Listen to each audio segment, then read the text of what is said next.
Hello students, हम complex function की limit and continuity को डिस्कस कर रहे थे। अब हम लिमिट एंड कंटिन्यूटी की कुछ प्रॉब्लम्स को डिस्कस करते हैं। उसमें फर्स्ट प्रॉब्लम है show that this limit does not exist. अब हमें ये प्रूफ करने के लिए कि लिमिट एग्जिस्ट नहीं करती है, हम लिमिट की डेफिनेशन से जानते हैं कि लिमिट एग्जिस्ट करने के लिए जरूरी होता है कि right hand limit left hand limit के बराबर हो। ऐसा हमने देखा था रियल एनालिसिस में। यहाँ हम ये कंपेयर करते हैं। यहाँ पर रियल एनालिसिस में जो सारे नंबर्स होते थे वो नंबर लाइन पे होते थे, पर जो कॉम्प्लेक्स नंबर है वो आर्गन प्लेन पर हम उसको डिनोट करते हैं, और आर्गन प्लेन पर ये रियल एक्सिस है और ये इमेजिनरी एक्सिस है। अब हम इस function f z equals to z bar over z की बात करते हैं। Let z zero is this point and let z is this point. तो जब जेड जीरो जेड को टेंड कर रहा है तो वो इस रीजन में इस प्लेन पर जरूरी नहीं है कि वो ऐसे ही मूव करे, वो अलोंग दिस कर्व मूव कर सकता है, अलोंग दिस कर्व मूव कर सकता है, अलोंग रियल एक्सिस और उसके बाद इमेजिनरी एक्सिस के अलोंग मूव कर सकता है। There are so many paths by which z zero moves towards z. तो ये लिमिट एग्जिस्ट करने के लिए जरूरी होता है कि इट मस्ट बी यूनिक। इस कंसेप्ट को हम समझते हैं। तो जब हमने ये फंक्शन एफ जेड बराबर जेड बार ओवर जेड लिया और हमें लिमिट फाइंड आउट करनी है z zero to z zero. अब हम ऐसा करते हैं, अलोंग रियल एक्सिस ले लेते हैं, अलोंग रियल एक्सिस। तो अलोंग रियल एक्सिस जब मूव करेगा तो हम क्या लिमिट क्या हो जाएगी, x tending to x zero, x is moving towards x zero, और यहाँ फंक्शन हमारे पास हो जाएगा x minus iota y over x plus iota y. Z bar ये होगा, जेड नहीं होगा। तो देयर इज जब x जीरो के अलोंग मूव कर रहा है, यानी रियल एक्सिस के अलोंग मूव कर रहा है, तो कोई y में तो चेंज हो ही नहीं रहा, तो y तो जीरो हो गया, z is tending to z। तो यहाँ पर क्या हो जाएगा, ये हो जाएगा x ओवर x, ये तो हट गया, तो ये हमारे पास आ गया, लिमिट आ गई 1। समझ में आ रहा है ना कि ये लिमिट जैसे ही x टेंडिंग टू जीरो हो रहा है तो y में कोई चेंज नहीं आ रहा, तो ये हमारे पास लिमिट आ जाएगी x over x equals to 1। But जब हम अलोंग इमेजिनरी एक्सिस लेते हैं तो क्या हो जाएगा, limit y is tending to y zero, और क्या हो जाएगा एफ जेड, ये कितना हो जाएगा, limit minus iota y over iota y, that is equals to -1। तो जो हम देखते हैं कि रियल एक्सिस के अलोंग मूव यदि करता है जेड जीरो के लिए तब तो लिमिट 1 आ रही है, और अलोंग इमेजिनरी एक्सिस मूव करता है तो लिमिट -1 आ रही है।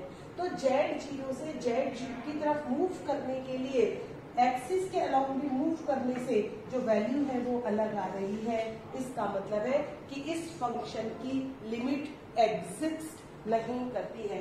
इसका मतलब है लिमिट एग्जिस्ट करती है, इसके लिए जरूरी है कि इट मस्ट बी यूनिक। पर क्या हम हमेशा रियल एक्सिस और इमेजिनरी एक्सिस को ही लेंगे? नहीं। हम नेक्स्ट क्वेश्चन देखते हैं, show that the following function is not continuous. Continuity में भी हमें लिमिट फाइंड आउट करनी पड़ती है और equals to value of the function at that point find out करनी होती है। तो यहाँ हम देखते हैं, show that the following function is not continuous at the origin. अब हमें ये प्रूफ करना है कि ये ओरिजिन पे कंटिन्यूअस नहीं है। अगेन हम आर्गन प्लेन ले लेते हैं।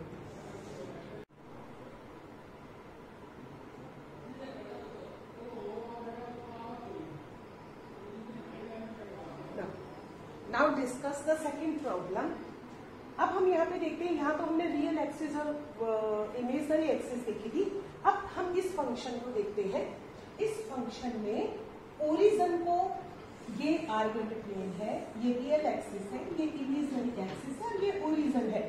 यहाँ पर ये फंक्शन हमें दे रखा है, इसमें इमेजिनरी पार्ट 0 दे रखा है, x² + y²। नाउ ये फंक्शन हमें गिवन है और जहां पर कंडीशन दे रखी है कि x y is not equal to 0 0 and f0 0 equals to 0, value of the function origin हमें पता होनी चाहिए, वो हमें 0 गिवन है।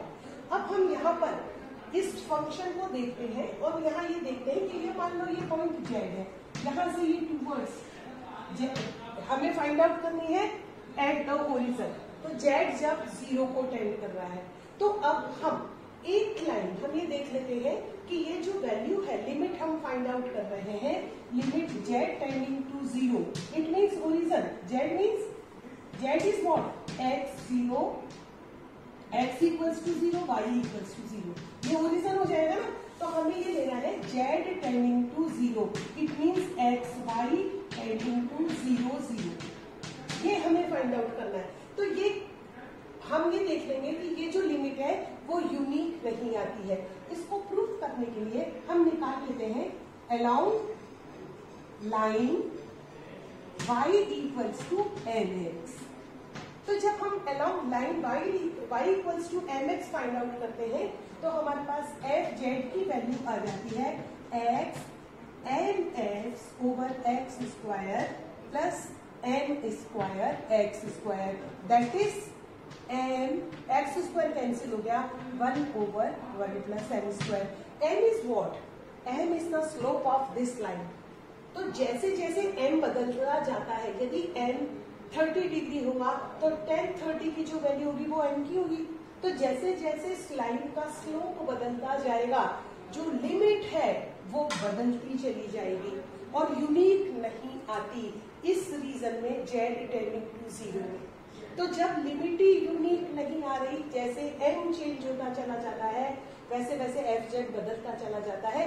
यदि ये इंडिपेंडेंट ऑफ m आती लिमिट, न्यूमरेटर में भी 1 प्लस m स्क्वायर आ जाता और ये कैंसिल हो जाती, तो ये इंडिपेंडेंट ऑफ m आ जाती, तो what ever the equation of the line, हम जो फंक्शन की लिमिट आती वो यूनिक आती और हम फिर value of the function find out करके ये देख लेते कि वो 0 0 आ रहा है क्या।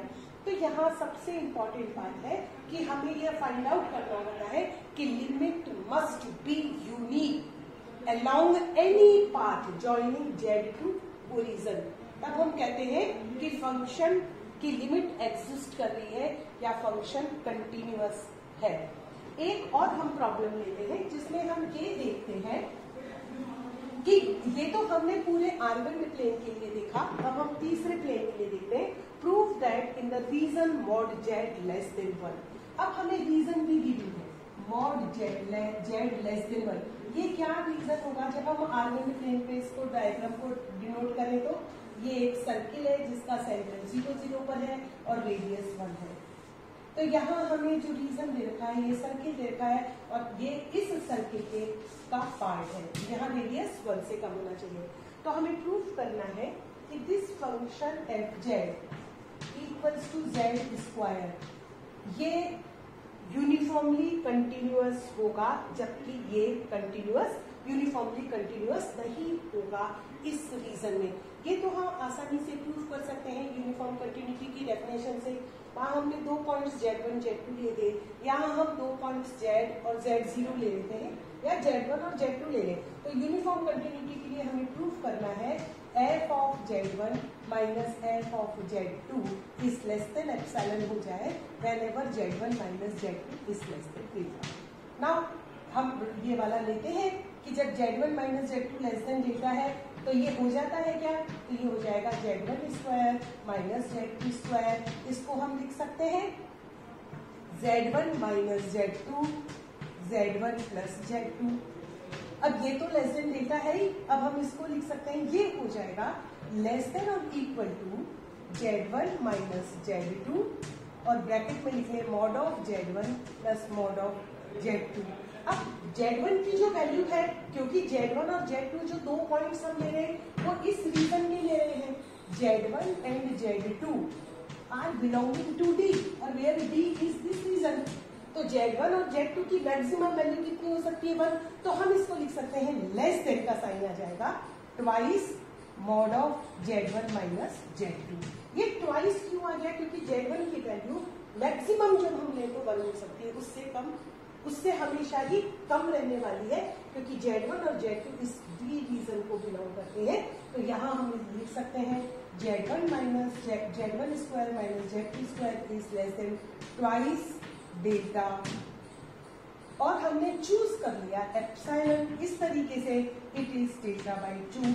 तो क्या हो जाएगा, ये आ जाएगा हमारे पास Z1 square minus Z2 square less than epsilon. तो हमने देखा कि इस रीजन के अंदर ये फंक्शन तो यूनिफॉर्मली कंटिन्यूअस है, बट हमें ये प्रूव करना है कि इस फंक्शन की जगह यदि हम z बराबर 1 बाई जेड ले लें तो हमें फिर अगेन यही प्रूव करना है कि 1 over Z1 minus 1 over Z2 less then epsilon हो जाए, जबकि Z1 minus Z2 less than delta हो, तो बात प्रूफ हो जाएगी।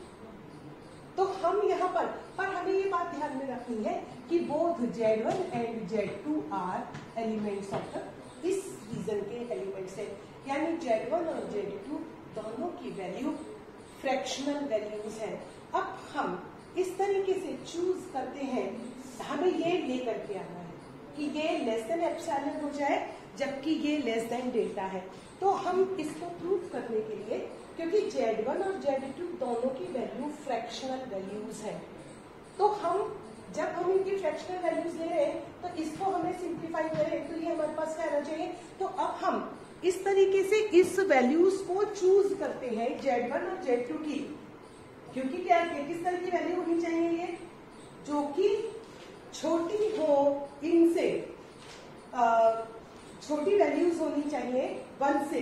तो 1 से छोटी वैल्यूज लेने के लिए हमने इनकी वैल्यूज को चूज कर लिया।